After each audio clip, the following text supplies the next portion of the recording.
Bien, buenos días. Esta es nuestra asignatura de Teodicea o Teología Natural. ¿De qué trata esta materia? ¿De qué vamos a hablar en este curso? La pregunta que dirige esta asignatura es una sola. ¿Existe Dios? Esa es la gran pregunta. ¿Cuál es la prueba de que Dios existe? ¿Hay alguna posibilidad de que el ser humano conozca de una forma irrefutable, de una forma probada, de una forma demostrada a Dios? Ese es nuestro tema. ¿Podemos probar a Dios? ¿Es Dios evidente o está oculto a nuestro conocimiento, a nuestra percepción, a nuestro poder entenderlo? ¿Qué es lo que se muestra de Dios si es que Dios se muestra? ¿Y qué es lo que no se muestra de Dios si es que Dios está oculto? ¿Por qué hay muchas personas que no creen en Dios si Dios está expuesto? ¿Qué justifica la no creencia en Dios si Dios no solamente está expuesto, sino que se instala de forma imponente dentro de nuestros corazones y dentro de nuestra conciencia? Como dice el argumento ontológico de la existencia de Dios, no podemos no conocer a Dios porque es lo mejor que se nos impone desde nuestra propia conciencia. Lo esclareceremos en su momento. ¿Cuál es el argumento que justifica la existencia de Dios? Así, a grandes rasgos, nuestra clase va a trabajar sobre esta gran pregunta, ¿no? ¿Existe Dios? Y la respuesta, vamos a iluminarla. Hay muchas formas de conocer a Dios, pero filosóficamente hablando se han privilegiado tres vías, tres caminos de demostrar filosóficamente hablando la existencia de Dios.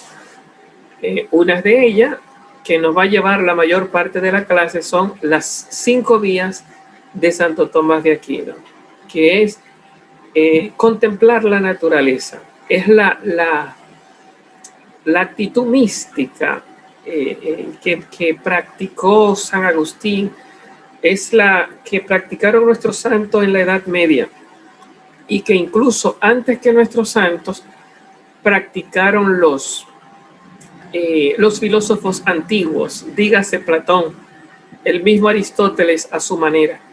La belleza de Dios se manifiesta en la naturaleza. Incluso esa demostración expresa en la naturaleza como vestigio de Dios, como que Dios se viste. Entonces la naturaleza te muestra en todo su esplendor la grandeza, la belleza, la existencia de Dios. Aunque en Santo Tomás se convierte en vía racional, en prueba, a partir de lo que se llama el principio de causalidad, es el principio que domina en Tomás de Aquino, el principio lógico de causalidad para demostrar la existencia de Dios. Las otras vías, además de esas, de la vía tomista, está el argumento ontológico. Se le atribuye a San Anselmo de Cantorberi, religioso franciscano, uno de los, si se puede llamar así, de los padres de la escolástica.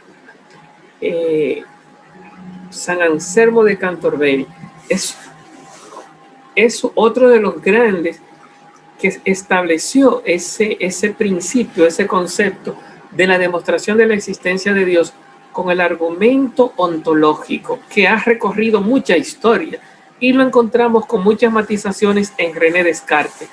Dios se demuestra y tal vez a nosotros nos sea más fácil entender el argumento de San Anselmo de Cantorberi, el argumento ontológico, que el argumento causal de Santo Tomás de Aquino. Es más cómodo conocer a Dios a través del argumento ontológico que del argumento que a partir del principio de causalidad de Santo Tomás de Aquino.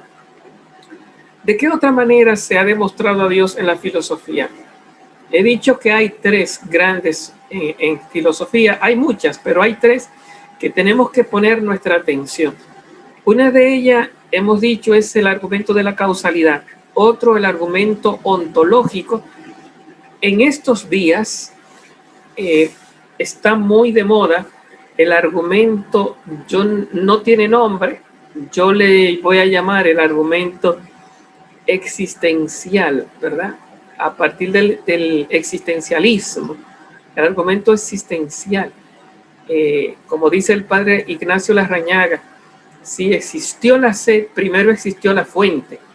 Nuestra sed es sed de infinito y solo un infinito puede llenar esa sed. Es uno de los argumentos, no creo que sea tan rico como el ontológico y el argumento de la causalidad, pero la misma Iglesia lo ha asumido en el Catecismo de la Iglesia Católica, esa como una de los caminos para llegar a Dios. Si existe la sed, primero existió la fuente. Tal vez, desde mi perspectiva, se expresa mucho mejor con la frase de San Agustín de Hipona: nos hiciste, Señor, para ti, y nuestro corazón está inquieto hasta que descanse en ti. Ese no descanso es prueba de la existencia de Dios. ¿Por qué? Porque la sed es muestra de la fuente. Es como el padre Larrañaga pregunta, ¿sed de qué? Si no existe la fuente, la sed no tiene sentido. La sed es un absurdo. Bueno, entraremos a él en su momento. Aunque se lo hemos atribuido en gran parte al existencialismo, y porque ha sonado como un argumento ontológico, porque de hecho San Agustín no lo expresó como una prueba de la existencia. San Agustín lo que veía era una desgracia del hombre. El hombre, mientras más lejos de Dios, más sufre, más incierto, más caótico, más perdido. Y el alma, mientras más cerca de Dios, más tranquila, más estable, más iluminada en su visión y más sana en su corazón. Y por lo tanto, más vital. Solo se vive en la medida que se está lleno de Dios o cerca de Dios. Y en la medida que está lejos de Dios, agoniza y sufre. Nuestro corazón está inquieto hasta que descanse en ti. A más descanso, menos inquietud. A menos descanso, a más lejanía de Dios, más inquietud. Y a eso le llamaba San Agustín el infierno. A pesar de todo, si fuéramos a acercarnos a preguntarle a San Agustín si él tiene un argumento de la existencia de Dios. San Agustín es un místico, ¿no? San Agustín contempla a Dios en la naturaleza. Por lo tanto, hay que decir que las vías de Tomás, la vía de la causalidad, de alguna forma están presentes, aunque no de forma demostrada, están presentes en San Agustín de Hipona. Otro argumento que San Agustín de Hipona presenta, que también la Iglesia Católica ha recogido, es el argumento de la espiritualidad del alma humana. El ser humano es espíritu. Y no solamente es espíritu, es inteligente y es libre. El único ser que encontramos en este mundo terreno, en este mundo, como le gusta decir a Aristóteles, sublunar, por debajo de la luna, ¿verdad? Este mundo sublunar, donde tenemos los seres vivos, los seres inorgánicos, las cuatro famosas niveles, órdenes de seres, como son los minerales, los vegetales, los animales y el ser humano. El único ser que es persona, en la filosofía de San Agustín, capaz de pensar y de tomar decisiones, sustancia espiritual, El único ser que es espíritu libre y consciente es el ser humano. Entonces, la prueba de que existen seres espirituales, seres conscientes y libres, ultramateriales, la prueba de que existe un mundo espiritual es nuestra misma identidad espiritual. Cuando nos asomamos filosóficamente a nuestro yo, al quién soy yo de San Agustín, tocamos el espíritu, tocamos un mundo inmaterial, tocamos un mundo espiritual, tocamos un mundo de libertad y conciencia, tocamos un mundo más allá del mundo sublunar. Diríamos un poco como nos dice Pitágoras, el mundo de las mónadas, el mundo de las almas, el mundo más allá de lo evidente, más allá de lo visible, sensiblemente hablando. Un mundo que podemos tocar con el entendimiento, pero no podemos tocar con los sentidos. Entonces, ese mundo para San Agustín es una prueba también de la existencia de Dios. Con ello ya hemos hablado de cuatro vías, aunque hemos dicho tres, hemos dicho cuatro porque le hemos sumado a la vía a la vía de la causalidad, el argumento ontológico y la vía existencialista de la sed de infinito que hay en cada uno de nosotros, le hemos sumado la naturaleza espiritual que llevamos dentro. Repetimos que aunque estamos señalando estos elementos, no lo hemos desarrollado, solo lo hemos mencionado, no son los únicos argumentos de demostrar la existencia de Dios. Estos argumentos no son argumentos teológicos. A Dios se le conoce por la vida, por tu propia experiencia. De Dios entra en tu historia y te saca de problemas y tú vives, hace experiencia en tu vida de Dios. Cuando Dios te saca de la muerte, cuando Dios te saca de tu destrucción, cuando tú experimentas un sufrimiento que tú mismo no puedes soportar ni puedes salir de él con tus propias fuerzas, y Dios entra en tu historia con ángeles, con Espíritu Santo, con personas concretas, o él mismo viene y te saca de tu infierno y tú dices, ¿cómo no creer en Dios? Es la mejor experiencia. No es la filosofía la que nos salva al final, sino nuestra propia experiencia de Dios, lo que Dios hace en los momentos difíciles, cuando nos salva y nos redime, cuando salimos del infierno y volvemos a caminar, es la mejor prueba que tenemos de la existencia de Dios. Como dice San Juan en una de sus tres cartas, ¿no? Digo una de las tres porque no identifico cuál de las tres, pero San Juan comienza en una de sus tres cartas apostólicas, aquello que hemos visto, lo que hemos tocado, utiliza esos términos muy biológicos, ver, oír, tocar, le faltaría oler, saborear. Entonces, de eso venimos a hablar. Entonces, la verdad de Dios se nos ha hecho manifiesta. Hemos visto su gloria. Entonces, hay una experiencia del creyente, no voy a decir del místico, porque el místico es el que contempla a Dios mirando la naturaleza. La naturaleza es expresión de Dios. El místico contempla la naturaleza y queda arrobado y por lo tanto entra en éxtasis, se eleva saboreando la dulzura de Dios, contemplando la naturaleza. Eso no es la experiencia del creyente, esa es la experiencia del místico, aunque no se contradicen, se complementan. ¿Cuál es la experiencia del creyente, del hombre de fe? La experiencia del creyente es la experiencia del que entra en el sufrimiento y sale del sufrimiento por la gracia de Dios. Es aquel que cae en el pecado, en su debilidad, y sale del pecado. Se le devuelve la inocencia por la gracia y la experiencia de la muerte de Cristo. es aquel que hace experiencia de los sacramentos, es aquel que hace experiencia de caminar con la iglesia, es aquel que se convierte en discípulo de Cristo, en Sequela Christi, buscador de Jesús. Ese también conoce a Dios. Pero esto no es filosofía. Esto, la fe, el seguimiento a Dios no es filosofía. La mística sí es filosofía.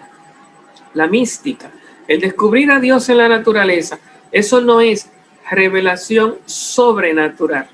Eso es revelación natural. Eso es mística.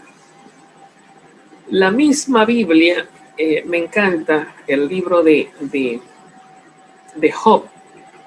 Job en la Biblia. Si usted presta atención al libro de Job, el libro de Job es un libro profano. Claro, estoy diciendo disparate porque es un libro que está en la Biblia y es un libro por lo tanto, asumido por la iglesia, no fue sacado por la iglesia como libro profano, es un libro bueno y válido. Bueno y válido, es un libro de la revelación de Dios y por lo tanto de la revelación sobrenatural. Pero cuando tú lees el libro de Job, no encuentras ningún elemento de revelación sobrenatural. ¿A qué llamo yo aquí revelación sobrenatural? Llamo revelación sobrenatural a la tradición judeo-cristiana, que parte de Moisés y termina en Jesucristo. Un Dios que entra en la historia, un Dios que hace pueblo, un Dios que libera a Israel de los egipcios. Ese Dios que se mete a pelear con un ejército, ese Dios que se mete a defender a un pueblo y a sacarlo de la esclavitud, ese Dios que abre el mar y que humilla al ejército, ese Dios no es el Dios que conoció Job, aún y Job no sea una ¿cómo se llama? Un relato histórico. En sus letras no se revela que Job le rece al Dios de Moisés, al Dios del templo, al Dios de las tres grandes fuentes de la revelación antigua: el reinado, el profeta, el rey y el sacerdote. En el libro de Job no existe el rey a quien Job clama, que el rey que viene en nombre de Dios.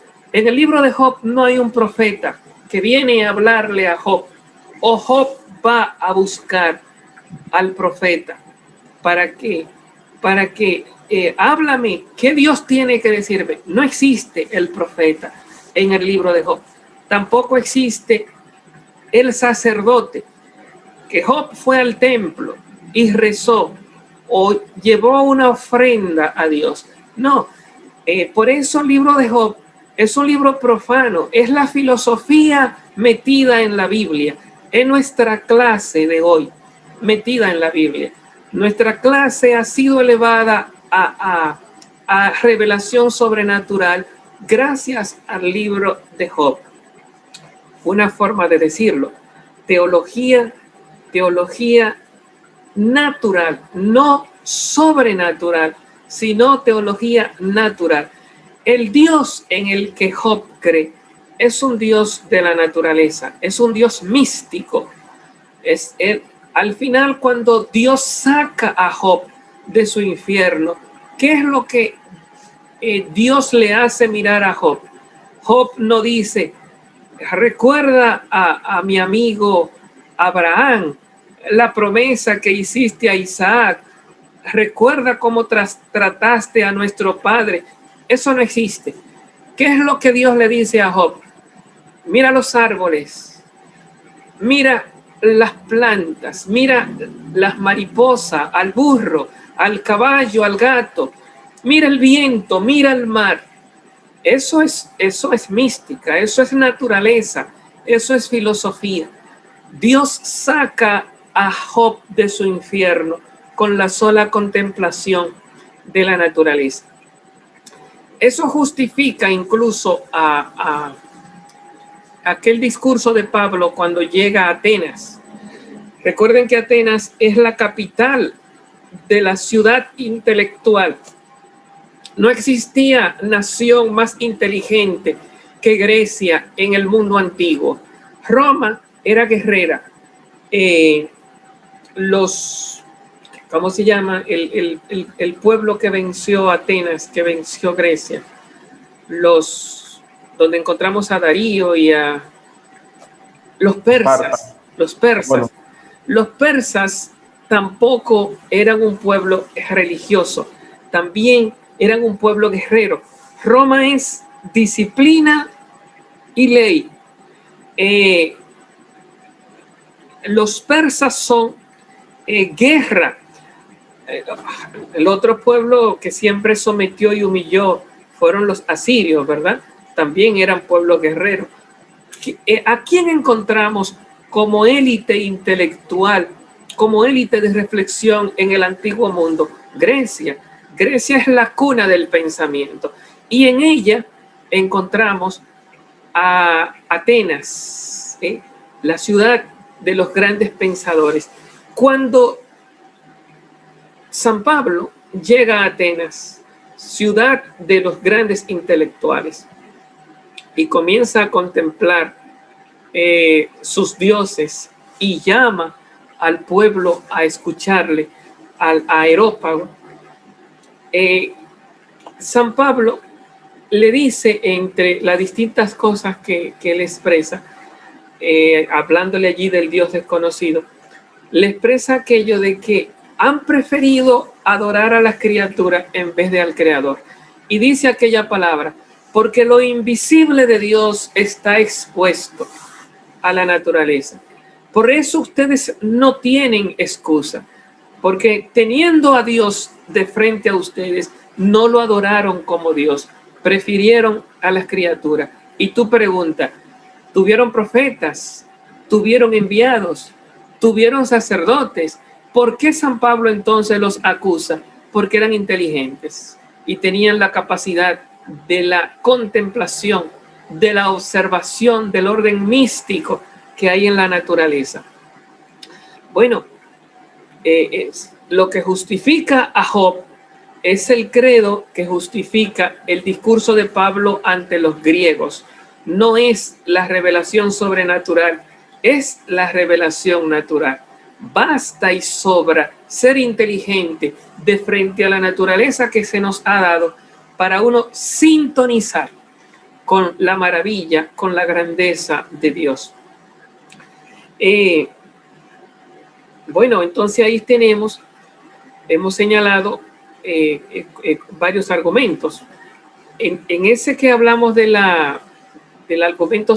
argumento místico o el argumento de las vías de Santo Tomás de Aquino, al final sería lo mismo, pero desde una perspectiva racional, por la vía de la causalidad. La belleza expresa en la naturaleza, el orden expreso en la naturaleza, ¿no? La armonía cósmica, ¿no? Todo eso, la belleza, el orden, lo inteligentemente que está hecho este mundo, nos habla de la inteligencia de Dios, nos habla de la fuente de la belleza, nos habla de la fuente del orden. Esto es la vía de Santo Tomás de Aquino. Ir de la naturaleza a Dios, probar, ver cómo la naturaleza, que se expresa como efecto, por eso le hablamos de la vía de la causalidad, no existe la pintura sin el pintor, no existe el canto sin el cantor, no existe el hijo sin el padre, no existe la criatura sin el creador. Y la prueba es que la naturaleza es criatura. La naturaleza no es inteligente y está inteligentemente elaborada. La naturaleza no tiene existencia por sí mismo, sin embargo existe. La naturaleza está ahí y no existía y está recibiendo un ser que ella misma nos está dando. Darnos cuenta de de la efectividad de la naturaleza para darnos cuenta de la causalidad de esa efectividad. Donde hay efecto, hay causa. Se necesita una causa de ese efecto. Por ahí trataremos de sintonizar con las 5 vías de Santo Tomás de Aquino. Ya, lógicamente, cuando se habla de la sed de infinito que todos llevamos dentro, la necesidad, el ser humano es un problema, ¿verdad? El ser humano es un problema. El ser humano no se llena. Por más que tiene, siempre quiere más. El ser humano es una sed siempre insatisfecha. Es una búsqueda siempre insaciable. Y cuando entra en tormentos, cuando entra en sufrimiento, cuando choca con la vida y entra al sinsentido de la vida, surgen aquellas grandes preguntas filosóficas que también tocan con la necesidad de Dios que hay en cada ser humano. ¿Qué yo hice? ¿Por qué me está pasando esto? Son como preguntas más religiosas, ¿no? Como, ¿será un castigo sentir uno la vida cuando uno toca fondo como una desgracia? Surge la pregunta por la pregunta religiosa, que en griego no es una pregunta de qué yo hice, por qué a mí, será un castigo. En griego es la pregunta, ¿existe Dios? ¿Cuál es el sentido de mi existencia? ¿Por qué existo en vez de no existir? Entonces la pregunta es ya buscar la causa del sentido de mi propia vida. ¿Por qué? Porque mi vida agoniza. Entonces nos preguntamos por el sufrimiento, pero detrás del sufrimiento no nos estamos preguntando por el sufrimiento, sino por el yo que agoniza. ¿Por qué estoy pagando? ¿Por qué estoy sufriendo? Y entonces detrás de esa pregunta hay un toque de búsqueda de respuesta.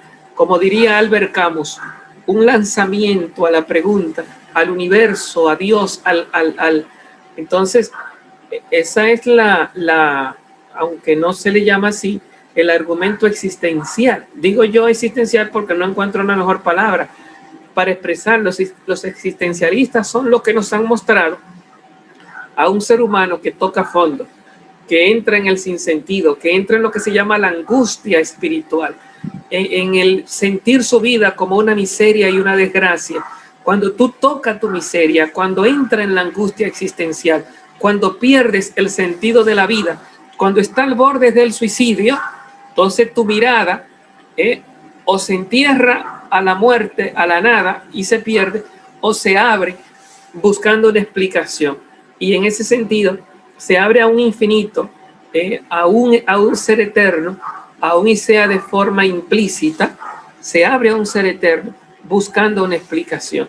Entonces, llevamos dentro esa sed que clama a esa fuente, que busca esa fuente, que llama a ese ser sobrenatural, aunque sea en los últimos momentos.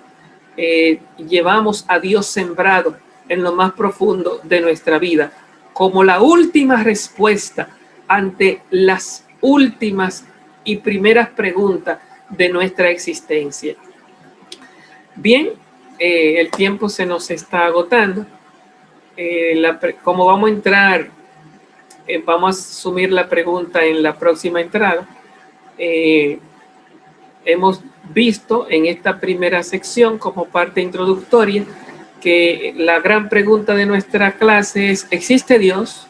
¿Cuál es la prueba? ¿Cómo conocemos a Dios? Y que vamos a centrar nuestra atención no en teología, ni tampoco en ciencia, ni en el conocimiento personal, que son también formas de conocer a Dios, sino que vamos a situar nuestra atención en 3 fuentes privilegiadas: las vías de Tomás, que es el principio de causalidad como demostración de la prueba de Dios; el argumento ontológico, de que existe lo sumamente perfecto en este mundo de imperfecciones, a la luz de nuestro entender, y la prueba existencialista de nuestra sed es sed de infinito, y solo un infinito puede saciar esa sed. Nos hiciste, Señor, para ti, y nuestro corazón está inquieto hasta que descanse en ti. A eso le sumamos ahí un cuarto, pero bueno, se me escapa en este momento. Sí sé que hablamos un poquito del libro de Job y le he llamado profano, no me hagan mucho caso, pero ustedes ya entenderán lo que quiero decir, que no aparece en el libro de Job la revelación sobrenatural en la experiencia de los sufrimientos de Job, sino que su salvación es una salvación más filosófica que de revelación sobrenatural. El cuarto, profesor. ¿Cómo es? El cuarto es, bueno, creo que es argumento de la espiritualidad del alma. Así lo llamó, creo. Ah, sí, el de San Agustín de Hipona, sí, gracias. Pues nos vemos entonces dentro de unos minutos, dentro de unos 15 minutos. Entramos para la segunda parte. Hasta luego.